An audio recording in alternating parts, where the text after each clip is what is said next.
Hi friends, it's Gwen. Welcome back to my channel. Today I'm here to share with you the books that I read in August and the books that I hope to read in September. So this is my August wrap up and my September TBR. I'm going to go ahead and start off my August wrap up with two books that I DNF'd. The first book that I DNF'd this month was actually one that I was sent for review, and that was Still Here by Lara, Vapnyar.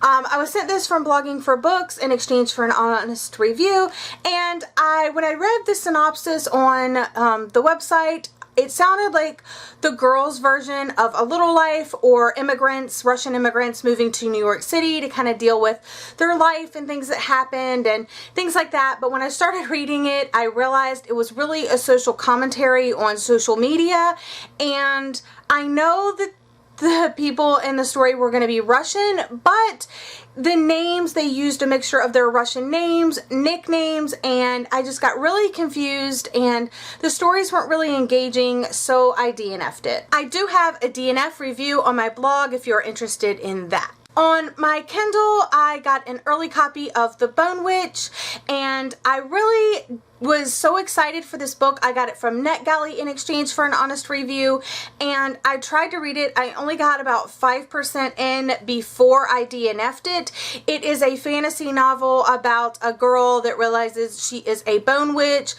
She can raise people from the dead, and she actually did this accidentally to her brother, and it's not a spoiler because it's within the first 5% of the book. But basically, I'm guessing that she goes on this journey with this other person, but it's kind of told in dual perspectives, or two perspectives, not really dual perspectives. One is like this kind of like background story, and then one is like following the main story, and I just got really confused. There were a lot of terms that I was not familiar with, which is, you know, prevalent in fantasy books, but it was just too much, like right in the beginning, like the first prologue or chapter, whatever it was so confusing. Like every other word was a new term, and I was like, what am I even reading? And then by the time that I got into the first chapter, I was completely bored. But that's when like the actual story started taking place, and you could tell because it was like italicized and then not italicized. There is going to be a map. The cover is, oh my god, so beautiful. But between the names, the terminology, and the writing itself, it just definitely wasn't for me, and I decided to DNF it. I do have a DNF review of this on my blog as well. Let's get into books that I actually did read in August. But my plan was to read the Miss Peregrine's trilogy this month, and I actually did read the first two books in the trilogy. I read Miss Peregrine's Home for Peculiar Children by Ransom and Hollow City by Ransom. I have reviews for both of these on my blog, so I will link that down below, but I really did love Miss Peregrine's. Miss Peregrine's was just like everything that I was looking for. I knew going in that it wasn't like a spooky read, but the inclusion of these like vintage, peculiar photographs really lended itself well to the story. I enjoyed the writing style. I thought the story was really unique, and I can't wait to see the movie. Now, Hollow City, on the other hand, was not as good. I rated Miss Peregrine's, I believe, 4 stars, and I rated this 2 stars, I believe.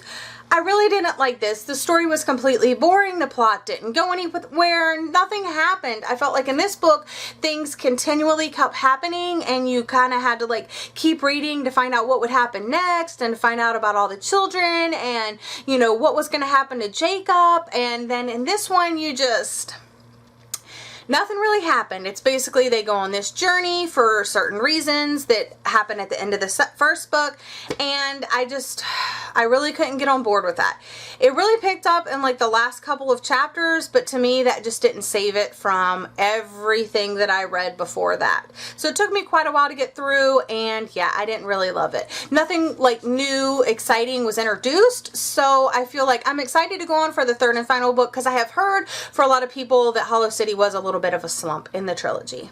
Next I read It Ends With Us by Colleen Hoover, and oh my god, you guys, this is probably my favorite book of the year. Without a doubt, it's definitely going to be on my top 10 books of the year. I just don't know if it will be my best because the year's not over yet, but right now it is definitely sitting at #1.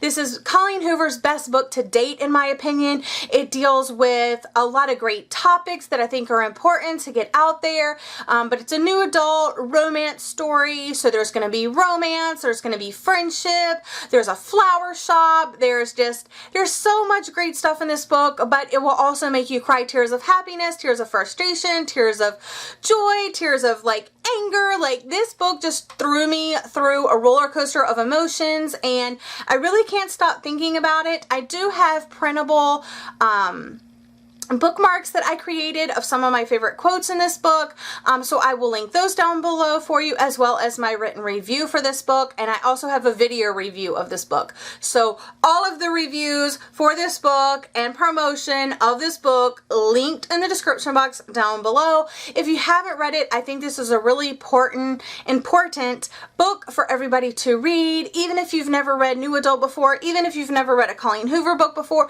or maybe you have read a Colleen Hoover book before and you didn't like it. I definitely think you should check out this one. This is one of her more personal works, and I just can't say enough good things about it.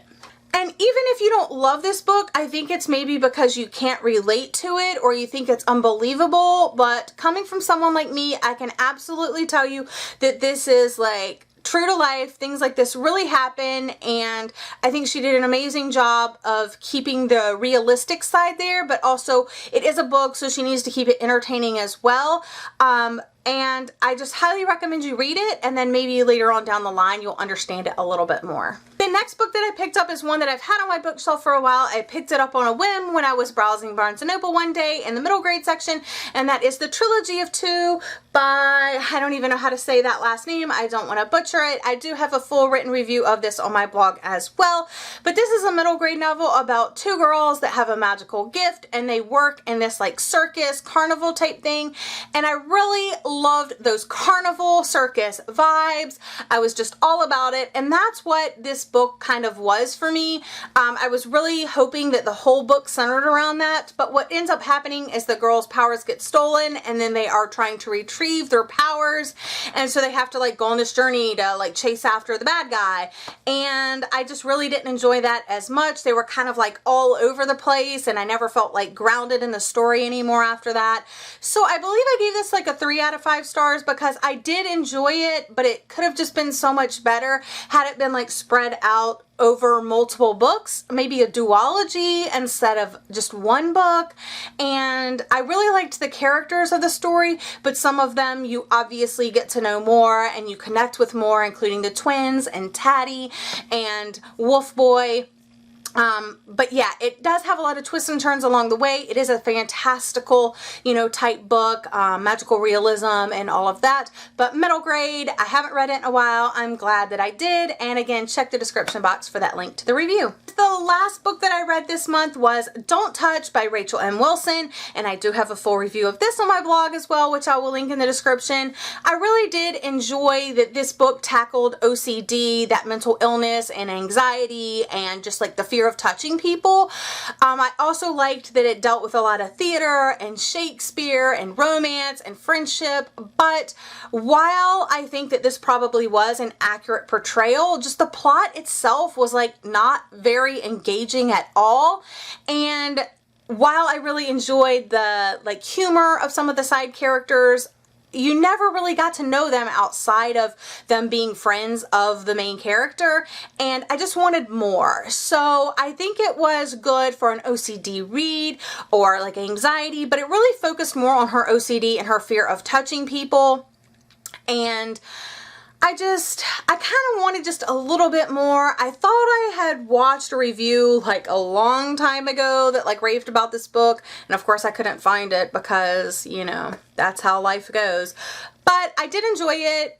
Just, it could have been a little bit more. But that is what I read in August. Now let's get on to what I hope to read in September. I usually don't make TBRs because I usually don't have books set aside, but for September and October already, oddly enough, I have books set aside that I hope to read. The first one is Karen Marie Moning's Blood Fever. This is the second book in the Michaela Lane series. I really enjoyed the first one, Dark Fever, which I read during Booktubeathon, and I'm just loving being back in this world. I'm only on page 70 and I'm loving it. I'm loving being back in this world.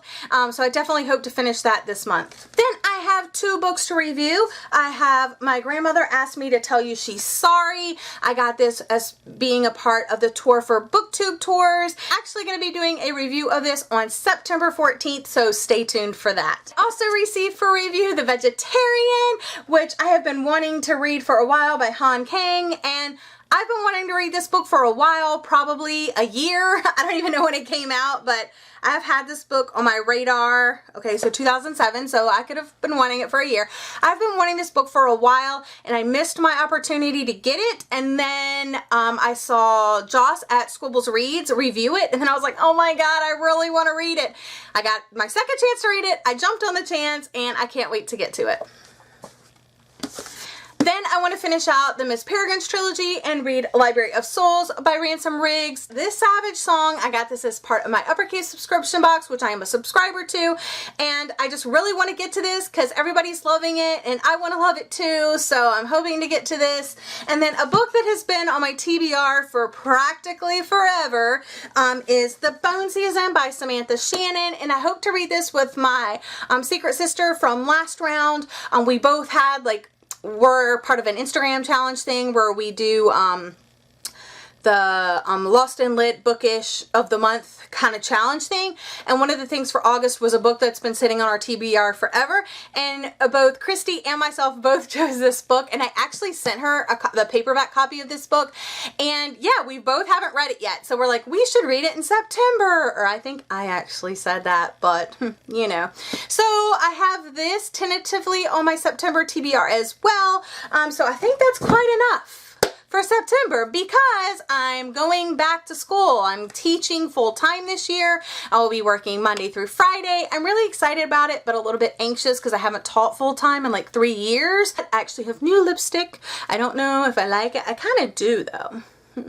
But anyway, that's all I have for you today. I hope you've enjoyed. Let me know if you've read any of the books that I read and what you thought of them. And if you've loved or liked any of the books that I'm going to read in September, let me know without spoilers down in the comment section. But I'll see you again in my next video, guys. Bye!